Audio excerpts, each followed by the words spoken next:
اور سچویشن رہے گی. جو الرٹس جاری کیے گئے ہیں اس پہ بھی ہم بات کر لیتے ہیں. عرفان ورک صاحب ڈائریکٹر محکمہ موسمیات ہمارے ساتھ موجود ہیں. عرفان صاحب السلام علیکم, بہت شکریہ آپ کے وقت کے لیے. کل ہم نے دیکھا کہ خاص طور پہ خیبر پختونخوا میں تو کافی اب تباہی مچ رہی ہے. تھوڑا سا اگر آپ ہمیں بتا سکیں کہ خیبر پختونخوا خاص طور پہ یہ جو مانسیرا ضلع ہے یہاں پہ ہم نے دیکھا بہت زیادہ سچویشن بری ہے, تو کیا اپڈیٹس ہیں آپ کے پاس اس حوالے سے؟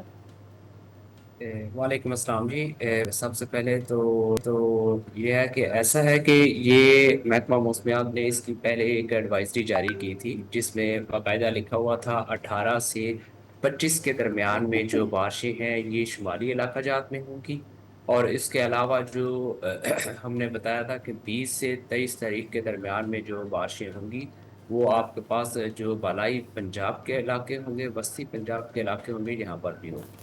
آئندہ آنے والے 2 روز میں ہم ایکسپیکٹ کر رہے ہیں کہ جو بالائی علاقے ہوں گے جس میں آپ نے مانسیرا کی بات کی, اور اس کے علاوہ دیر, سوات, کوہستان, بٹگرام, چترال اور جو خیبر پختونخوا کے دیگر علاقے ہوں گے, ایون کہ پشاور, صوابی, مردان کے یہ بھی علاقے ہوں گے. اس کے علاوہ کورم کے علاقے, اور نیچے آ جائیں تو کوہاٹ اور اس کے گردنواں کے علاقے, کرک کے علاقے, اور ڈی آئی خان میں بھی ہم ایکسپیکٹ کر رہے ہیں کہ اگلے 24 سے 48 گھنٹے میں جو ہے وہ مزید بارش ہو جائے گی. اسی دوران جو شمال مشرقی بلوچستان کے علاقے ہوں گے, بارکھان, سلیمان جو کہ پہاڑی علاقے ہیں, یہاں پر ہم ایکسپیکٹ کر رہے ہیں موسلادھار بارش ہو جائے گی. اس موسلادھار بارش سے جو ندی نالے ہیں اس میں تغیانی آنے کا اندیشہ ہے, خاص طور پہ جو ڈی جی خان کے ہل ٹورنٹس ہیں, بارکھان اور یوم میں بھی بارش ہوگی. اور اسی جو اگلے 2 روز ہوں گے اس میں جو کشمیر کے علاقے ہوں گے اور گلگت بلتستان کے علاقے ہوں گے اس میں بھی بارش ہے. اور آنے والے 2 روز کے اندر, آج اور کل خاص طور پہ, تو یہاں پر فلیش فلڈنگ کا خدشہ ہے. جیسے میں نے کہا کہ یہ جو بالائی خیبر پختونخوا کے علاقے ہوں گے اور جی بی کے علاقے ہوں گے یہاں پر, اور اس کے علاوہ جو بالائی پنجاب کے علاقے, ایون جو وسطی پنجاب کے علاقے ہیں جس میں فیصل آباد کے علاقے بھی شامل ہیں, اور اس کے علاوہ نیچے اکاڑا, ساہیوال میں بھی بارش ہو جائے گی.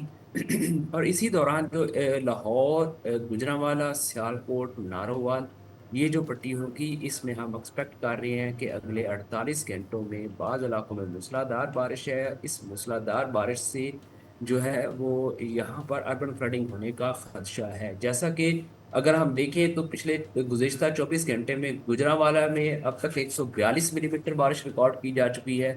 منڈی بہاؤدین میں 138 ملی میٹر جو ہے نا وہ ریکارڈ کی جا چکی ہے, جبکہ نارووال, سیالکوٹ, حافظ آباد میں بھی جو ہے وہ 95, 85 اور 70 ملی میٹر تک بارش جو ہے نا وہ ریکارڈ کی جا چکی ہے. ٹھیک یہ ہے. سسٹم مزید اگلے 2 دن جو ہے نا ہمارے بالائی علاقوں میں, وسطی علاقوں میں موجود رہے گا. جی صحیح. عرفان صاحب, ایک تو یہ کہ اوبویسلی یہ بارشیں ہونی تھی اور اپر ایریاز میں تو معمول سے زیادہ بارشوں کو پہلے ہی کہہ دیا گیا تھا, لیکن ان بارشوں کا یہ سلسلہ تھمے گا کب, اب یہ جاننا ضروری ہے کیونکہ جتنی تباہی ہو رہی ہے اپر ایریاز میں. بسائڈز یہ کہ جو ہمارے جو براجز ہیں, ڈیمز ہیں, ان میں ہم کیا ایکسپیکٹ کر رہے ہیں کتنا, جیسے کہ مرالا میں اس وقت ابھی بات کر رہے ہیں کہ پانی کا بہاؤ بہت تیز ہے, تو پانی کا بہاؤ ہمارے ڈیمز میں کیا رہے گا, اور دریاؤں کی صورتحال بھی اگر آپ بتا سکیں. دیکھیے, ابھی ہم دریاؤں کی اگر بات کریں نا تو ابھی دریا کے اندر ہے پانی. جو ابھی مرالہ میں جو زیادہ سے زیادہ پانی آیا وہ 1,70,000 کیوسک تک جو ہے نا وہ آیا تھا, وہ آگے نکل گیا, اب وہ کم ہو رہا ہے. لیکن آنے والے جو 2 روز ہوں گے, 2 سے 3 روز ہوں گے, مرالہ یا جہلم میں پانی جو ہے نا وہ بڑھ سکتا ہے, لیکن وہ خطرناک حد تک نہیں ہے جیسا کہ ڈیزائن کیپیسٹی سے زیادہ ہو, ایسا نہیں ہے. لیکن جو ہے ان میں پانی کا بہاؤ جو ہے نا وہ اضافہ ہو سکتا ہے. اور باقی جو سچویشن ہے وہ ابھی جو ہے ریور بیڈ کے اندر ہے پانی, تو جو ریور بیڈ کے اندر لوگ ہوتے ہیں ان کو جو ہے نا وہ مسئلے مسائل ہو سکتے ہیں, ادروائز کوئی ایسی چیز نہیں ہے. لیکن یہ والا اسپیل جیسا آپ نے کہا یہ کب تک جو ہے انٹینس رہے گا, تو اگلے 2 روز ہم ایکسپیکٹ کر رہے ہیں یہ مزید جو ہے نا وہ جاری رہے گا. اس کے بعد جو ہے اس میں جو ہے نا وہ کمی آ جائے گی, لیکن یہ کوئی کہے کہ مونسون میں بارشیں نہیں ہوتی تو آئسولیٹڈ پاکٹس میں بارشیں ہوتی رہیں گی. تاہم جو ہے یہ والا جو اسپیل ہوگا یہ 2 روز کے بعد جو ہے نا اس میں کمی آئے کمی آئے گی. عرفان ورک صاحب بہت شکریہ آپ کے وقت کے لیے. آپ موسم کے حوالے سے ہمیں بتا رہے تھے کہ ملک میں کیا سچویشن رہے گی، اور بالکل جیسے کہ آپ نے کہا کہ محکمہ موسمیات پہلے ہی بتا چکا تھا، لیکن لوگ جو ہے وہ مانتے نہیں ہیں اور لوگ نکل پڑتے ہیں. اگر مانسہرہ کی بات کی لی جائے، اس کے گرد نواح کی بات کی لی جائے، before we go to our correspondent, کل بہت اس طرح کے معاملات وہاں پر ہوئے، اور شنید یہ بھی ہے کہ جھیل سیف الملوک کو بھی غالباً بند کیا گیا ہے، کیونکہ وہاں بھی کافی زیادہ جو ہے وہ فلیش فلڈنگ ہو رہی ہے. کافی زیادہ لوگ جو ہے، اور یہ ٹورسٹ کا انفلکس اتنا زیادہ ہے، وہ اب جا کے وہاں پہ پھنس گئے ہیں. تو ضرور اس پہ ہمیں بات کرنی چاہیے کہ وہ تمام تر لوگ جو کوشش کر رہے ہیں جانے کی، وہ کیوں ایڈوائزری کو فالو نہیں کرتے ہیں، اور اس کے بعد وہ جا کے آپ دیکھ سکتے ہیں سعدیہ، اتنی پورا مٹی کا تودا آتا ہے، سڑک کو پوری بہا کے لے جاتا ہے، اور اس کے بعد لوگ جو ہیں اس طریقے سے یہاں پہ پھنس جاتے ہیں. ایبسلیوٹلی. ہمارے ساتھ ہمارے کورسپونڈنٹ چودھری کیسر موجود ہیں جو ہمیں اوور آل یہاں کی صورتحال مانسہرہ اور اپر ایریاز کی بتائیں گے. کیسر آگاہ کیجیے گا، ناران میں بڑی تباہی ہوئی ہے بارشوں کی وجہ سے، کاغان میں بھی صورتحال خاصی کشیدہ ہے، لوگ وہاں پہ پھنسے ہوئے ہیں، کیا سچویشن ہے اور کیا گائیڈ لائنز ہیں؟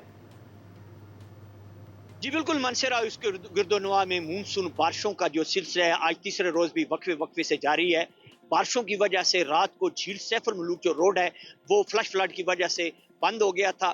ضلعی 500 جو جیپیں ہیں وہ وہاں پر پھنس گئی تھی. سیاحوں کو ضلعی انتظامیہ نے بر وقت کارروائی کرتے ہوئے محفوظ مقام پر منتقل کیا ہے، اور عارضی طور پر جو ہے بھاری مشینری کے ساتھ جو ہے روڈ کو کلیئر کر دیا ہے. اگر ہم یہاں پر بات کریں بابو سٹاپ کی، بابو سٹاپ جو ہے روڈ وہ بھی سوچ کے مقام پر رات کو فلش فلڈ کی وجہ سے بند ہو گیا تھا.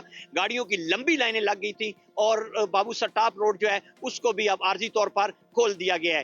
وادی کغان کی اگر ہم بات کریں، وادی کغان کے اندر اس وقت تک 6 جو رابطہ پل ہیں وہ دریا برد ہو چکے ہیں. سیرن ویلی کے اندر اس وقت تک 4 مکانات اور ایک ہوٹل جو ہے اسے جزوی طور پر نقصان پہنچا ہے. محکمہ موسمیات کی پیشگوئی کے مطابق بارشوں کا جو سلسلہ ہے یہ وقفے سے 25 جولائی تک جاری رہے گا، جس کی وجہ سے فلش فلڈ اور لینڈ سلائڈنگ کا خطرہ ہے. جی چلیے کیسر، آپ ہمیں اپڈیٹ کر رہے تھے، اور ایک بار پھر دست بدست درخواست تمام تر ان سیاح حضرات سے جو موسم کا اور ان جگہوں کا لطف اٹھانے جا رہے ہیں، خدا کا واسطہ ایڈوائزری دیکھ کے نکلیں. یہ نہ ہو کہ آپ اپنے فیملی کے ساتھ ان سڑکوں پہ رول رہے ہوں.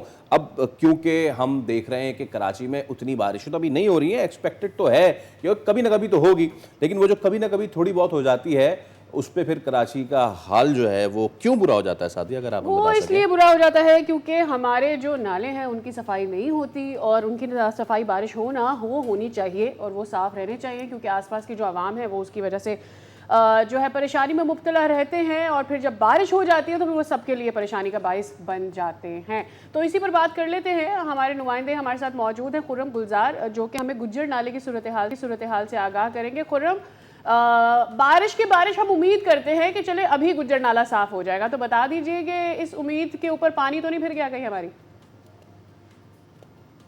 دیکھیں بالکل طرح اس سال بھی جب مونسون کی آمد ہے تو ہم یہ دیکھ رہے ہیں کہ دعوے کیے جا رہے ہیں کہ شہر کے جو بڑے نالے ہیں ان کی صفائی کا کام شروع کر دیا گیا ہے. کئی مقامات پر تو یہ بھی دعویٰ سامنے آیا کہ کام مکمل کر لیا گیا ہے.